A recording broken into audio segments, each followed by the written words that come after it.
سيدنا محمد صلى الله عليه وسلم نبيا ورسولا وبشيخنا محي الدين عبد القادر الجيلاني رضي الله تعالى عنه شيخا ومرشدا. அளவற்ற அருளாளனும் நிகரற்ற அன்புடையோனுமாகிய அல்லாஹ்வின் திருநாமத்தால் ஆரம்பம் செய்கின்றேன்.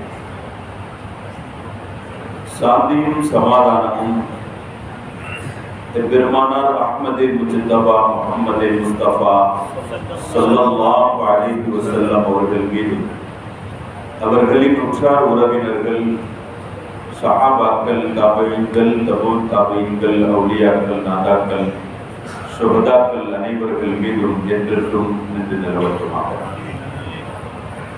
சகைக்கும் மிகுந்த மேன்மைக்கும் உரித்தான உலமா பெருமக்களே, கண்ணியமிக்க நிர்வாக பெருமக்களே, மதிப்பிற்கும் மரியாதைக்கும் உரித்தான பெரியோர்களே, அன்பிற்குரிய சகோதரர்களே, திரை மறைவில் இருந்தும் செவியேற்றுக் கொண்டிருக்கும் பாசத்திற்குரிய தாய்மார்களே, சகோதரிகளே, அல்லாஹ் சுப்ஹானஹு வ தஆலா புனிதத்தின் பேரரசர் பூமான் முஹம்மது முஸ்தபா ஸல்லல்லாஹு அலைஹி வஸல்லம் அவர்களினுடைய மீலாது நிகழ்வை முன்னிட்டு புனிதம் நிறைந்த சபையில் நம்மை ஒன்று கூட செய்திருப்பதை போல், நாளை சுவன பூஜோலையில் நமது உயிருக்கு உயிரான, உயிரிலும் மேலான உத்தம திருத்தூதர் ஃபாத்தமுன் நபியின் கர்மணி நாயகம் முஹம்மது ரசூலுல்லாஹி ஸல்லல்லாஹு அலைஹி வஸல்லம் அவர்களோடு ஒன்று கூடக்கூடிய பெரு நசீபினையும் பாக்கியத்தையும் தந்தல் புரிவானாக. வாழும் காலமெல்லாம் நோய் நொடியின்றி ஆரோக்கியத்தோடும் வல்ல ரஹ்மானின் எல்லா விதமான வளங்களையும் பெற்று வாழக்கூடிய நல்ல நசீபுள்ள மக்களாக அல்லாஹ் நம்மையும் நம் சந்ததிகளையும் ஆக்கி அருள் புரிவானாக. மரணிப்பதற்கு முன்னால் மீண்டும் மீண்டும் மீண்டும் மீண்டும் காபா சென்று ஹஜ் செய்யும் பாக்கியத்தையும் மன்னர் மஹ்மூது முஸ்தபா ஸல்லல்லாஹு அலைஹி வஸல்லம் அவர்களை கனவிலும் நனவிலும் புனிதமா மதீனா நகரம் சென்றும் சியாரத்து செய்யக்கூடிய பேரின்ப பாக்கியத்தை அல்லாஹ் நமக்கும் சந்ததிகளுக்கும் வாழ்வில் நிறைவாக நிறைவாக நிறைவாக தந்தல் புரிவானாக. அருமையானவர்களே, இன்றைய நாள் நமக்குள் நாம் பரிமாறிக்கொள்ளக்கூடிய செய்திகளுக்கான ஒரு தலையங்கமாக பிறப்பிலும் தன்னிகரற்றவர்கள் பெருமானார் முஹம்மது ரசூலுல்லாஹி ஸல்லல்லாஹு அலைஹி வஸல்லம் அவர்கள்.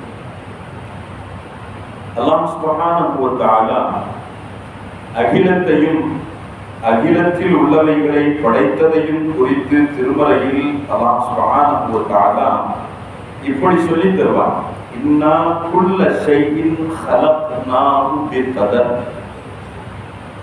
இந்த உலகத்தில் படைப்பு என்று எதெல்லாம் இருக்குமோ அவைகள் அனைத்தையும் அல்லாஹ் சுப்ஹானஹு வ தஆலா ஒரு தீர்மானம் செய்து முற்கூட்டியே அதற்குண்டான ஒரு முடிவுகளை எல்லாம் எடுத்து அல்லாஹ் சுப்ஹானஹு வ தஆலா அனைத்தையும் படைத்தான். தீர்மானித்து படைத்தான் என்பதில் நாம் பெருமானார் முஹம்மது ரசூலுல்லாஹி ஸல்லல்லாஹு அலைஹி வஸல்லம் அவர்களும் அல்லது பெருமானார் ஸல்லல்லாஹு அலைஹி வஸல்லம் அவர்களும் அல்லாஹ்வினுடைய ஏனைய படைப்புகளும் ஒன்றுபட்டதாக இருந்தாலும் தீர்மானித்த விதத்தில் பெருமானார் ஸல்லல்லாஹு அலைஹி வஸல்லம் அவர்கள் அனைத்து வகையான படைப்புகளை விட்டும் வித்தியாசப்படுகிறார்கள். அனைவர்களை விடவும் வித்தியாசமாக அல்லாஹ் சுப்ஹானஹு வ தஆலா பெருமானார் முஹம்மது ரசூலுல்லாஹி ஸல்லல்லாஹு அலைஹி வஸல்லம் அவர்களை குறித்து அவர் தீர்மானித்தார். உலகத்தில் படைக்கப்பட்ட நாமோ அல்லது நமக்கு முந்தியவர்களோ அல்லது நமக்கென்று படைக்கப்பட்டவைகளை குறித்தோ அல்லாஹ் சுப்ஹானஹு வ தஆலா எங்கும் எந்த விதத்திலும் எந்த வகையான முன்னறிவிப்பும் அவன் செய்தது கிடையாது. ஆனால் பெருமானார் முஹம்மது ரசூலுல்லாஹி ஸல்லல்லாஹு அலைஹி வஸல்லம் அவர்கள் என்று வரும் பொழுது அவன் எடுத்த அந்த நிலைப்பாடுகள் வித்தியாசப்படுகிறது. படைப்பின் முதல் மனிதரான, படைப்பின் முதல் நபரான ஹஜ்ரத் சய்யிதுனா ஆதம் அலைஹிஸ்ஸலாம் அவர்கள் முதலாகவே அல்லாஹ் சுப்ஹானஹு வ தஆலா கண்மணி நாயகம் முஹம்மது ரசூலுல்லாஹி ஸல்லல்லாஹு அலைஹி வஸல்லம் அவர்களினுடைய வருகை குறித்து முன்னறிவிப்பு செய்தவர்களாகவே வர வைத்தார். பெருமானாரை குறித்து முன்னறிவிப்பு செய்யாத எந்த நபிமார்களும் இருந்ததில்லை. அல்லாஹ் சுப்ஹானஹு வ தஆலா இதை தன் திருமறையிலேயே அவன் சொல்லி காட்டுவான். யஜிதுனஹு மக்தூபன் இன்தஹும் ஃபித் தௌராத்தி வல் இன்ஜீல். குர்ஆனுக்கு முன்பு எத்தனை வேதங்கள் என்று இருந்ததோ, அந்த வேதங்கள் அல்லாமல் சுஹுஃபுகள் என்று இருந்ததோ, அனைத்தும் பெருமானாரினுடைய வருகை குறித்து பேசாததே எதுவும் இல்லை என்று சொல்லலாம். அந்த அளவிற்கு அல்லாஹ் சுப்ஹானஹு வ தஆலா பெருமானாரை அவன் தீர்மானித்த விதம், பெருமானாரினுடைய வருகை குறித்து அவன் சொல்லிக்கொண்டே வந்து கொண்டிருந்தான். வரலாற்றிலே மிக பிரபலியமான ஒரு நிகழ்வு என்று நாம் சொல்வதானால், பெருமானார் ஸல்லல்லாஹு அலைஹி வஸல்லம் அவர்களை அல்லாஹ் சுப்ஹானஹு வ தஆலா அவர்களுக்கு பாலூட்டுவதற்காக ஹலீமா அம்மா அவர்களை தேர்ந்தெடுத்தார். ஹலீமா அம்மா அவர்கள், ஹலீமத்து ஸாதியா ரலியல்லாஹு தஆலா அவர்கள் பெருமானாரை பாலூட்டிக் கொண்டிருந்த அந்த காலகட்டத்தில் ஒரு சந்தை, உக்காத் எனும் சந்தையில் பெருமானாரை தன்னுடைய மடியில் வைத்துக் கொண்டு வியாபாரத்தில் ஈடுபட்டுக் கொண்டிருக்கிறார்கள். ஹலீமத்து ஸாதியா ரலியல்லாஹு அன்ஹா சொல்வாங்க, என் மடியில் இருக்கும் பிள்ளையை சுட்டிக்காட்டியே, என்னை சுட்டிக்காட்டியே தூரத்தில் இருந்தும் யகூதுகளினுடைய ஒரு கூட்டம் வெகு நேரமாக பேசிக் கொண்டிருந்தது. நீண்ட நேரத்திற்கு பின்னால் நான் இதை கவனித்துக் கொண்டே இருக்கிறேன். அவர்கள் பேசும் விதம், அவர்கள் செய்யும் செய்கைகள், இவைகளெல்லாம் எனக்கு ஒரு விதத்தில் அச்சத்தை ஏற்படுத்துகிறது. நான் செய்வதறியாது அனைத்தையும் பார்த்து கொண்டே இருந்த பொழுது தூரத்திலிருந்தும் பேசிக் கொண்டிருந்தவர்கள் அருகில் வந்தார்கள். வந்தவுடன் என்னுடைய மடியில் இருக்கும் குழந்தையை சுட்டிக்காட்டி கேட்டார்கள், அயத்தீமுன் ஹுவ, அயத்தீமுன் ஹுவ, இந்த பிள்ளை யதீமான பிள்ளையா, தந்தை இல்லாத பிள்ளையா என்று கேட்க, நான் சூழலை விளங்கிக் கொண்டு நான் சொன்னேன், இல்லை இல்லை, இது யதீம் இல்லை, லஹு அபுன் என்று நான் சொல்ல, அவர்கள் கேட்டார்கள், ஃபமன் அபூஹு, ஃபமன் அபூஹு, இதற்கான தந்தை யார் என்று கேட்கின்றார்கள். நான் தூரத்தில் நின்று கொண்டிருந்த என்னுடைய கணவரை சுட்டிக்காட்டி, அதோ நிற்கிறார், அதோ நிற்கிறார், அதோ நிற்கிறார், இவர்தான் இந்த பிள்ளையினுடைய தந்தை என்று சொன்ன பொழுது அவர்கள் சொன்னார்கள், لأن ذلك عندنا من علامات نبوته. இந்த பிள்ளை குறித்து உண்டான எல்லா விதமான அலாமாத்துகளும் எங்களிடத்தில் பொருந்தி வருகின்றது. லவ் கான யதீமன் கதல்னாஹு, இந்த பிள்ளை மட்டும் யதீம்ன்றது நீ ஒப்புக்கொண்டிருப்பாய் என்றிருந்தால் இந்த பிள்ளையை நாங்கள் கொன்று விட்டிருப்போம். அல்லாஹ் சுப்ஹானஹு வ தஆலா சொல்வார், அல்லதீன ஆதைனாஹுல் கிதாப் யஅரிஃபூனஹு கமா யஅரிஃபூன அப்னாஹும். இதற்கு முந்தியவர்கள் பெருமானாரினுடைய வருகைக்கு முன்புள்ள அனைத்து சமூகத்தார்களை குறித்து அல்லாஹ் சொல்வான், பெருமானாரை தன் பிள்ளை போன்று அவர்கள் அடையாளம் காண்பவர்களாக இருந்தார்கள், தன் பிள்ளையை விட தெள்ளம் தெளிவாக தெரிந்து வைத்தவர்களாக இருந்தார்கள் என்றால் நாம் சிந்தித்து பார்க்கின்றோம். அல்லாஹ் சுப்ஹானஹு வ தஆலா பெருமானாரினுடைய பிறப்பை அவன் தீர்மானித்த விதம் எப்படி இருக்கிறது? ஏற்றுக்கொண்டவர்களும் அறிந்திருந்தார்கள், ஏற்றுக்கொள்ள மறுப்பவர்களும் கூட அறிந்து வைத்திருக்கும் அளவிற்கு அல்லாஹ் சுப்ஹானஹு வ தஆலா தெளிவுபடுத்தி இருக்கிறார் என்றால் நாம் சிந்தித்து பார்க்கிறோம். அல்லாஹ் சுப்ஹானஹு வ தஆலா பெருமானார் முஹம்மது ரசூலுல்லாஹி ஸல்லல்லாஹு அலைஹி வஸல்லம் அவர்களுக்காக அவன் தேர்வு செய்த ஒவ்வொன்றும் பெருமானாரை போன்று உன்னதமான நிலைகள், பெருமானாரை போன்று ஒவ்வொன்றும் உன்னதமான நிலைகள். சொல்ல போனா பெருமானார் ஸல்லல்லாஹு அலைஹி வஸல்லம் அவர்களை அவன் இந்த உலகத்திற்கு அவதரிக்க வைத்ததனுடைய நோக்கம் குஃப்ரை அழிப்பது. பெருமானாரினுடைய நோக்கம் மாத்திரம் அது அல்ல. பெருமானாருக்கு முன்னால் வந்த அத்துணை நபிமார்களும் குஃப்ரினுடைய உல்மத்தை, இருளை அழித்து ஏகத்துவத்தினுடைய ஜோதியை ஜொலிக்க வைப்பதற்காகவே வந்தவர்கள் தான்.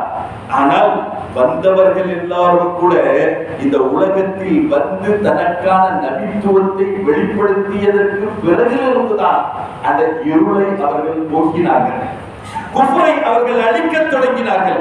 எங்கள் பெருமானார் முஹம்மது ரசூலுல்லாஹி ஸல்லல்லாஹு அலைஹி வஸல்லம் அவர்கள் இந்த உலகத்திற்கு அனுப்பப்படும் அந்த வேளையிலேயே தன் பணியை தொடங்கியவர்கள். பெருமானார் ஸல்லல்லாஹு அலைஹி வஸல்லம் அவர்கள் இந்த உலகத்தில் அவதரிக்கும் நேரம் வந்த பொழுது பெருமானாரும் அவதரிக்கிறார்கள். பெருமானார் அவதரிப்பதற்கு கொஞ்சம் முன்பாகவே ஒரு பேரொளி வெளிப்பட்டது. ஒரு பேரொளி வெளிப்பட்டது.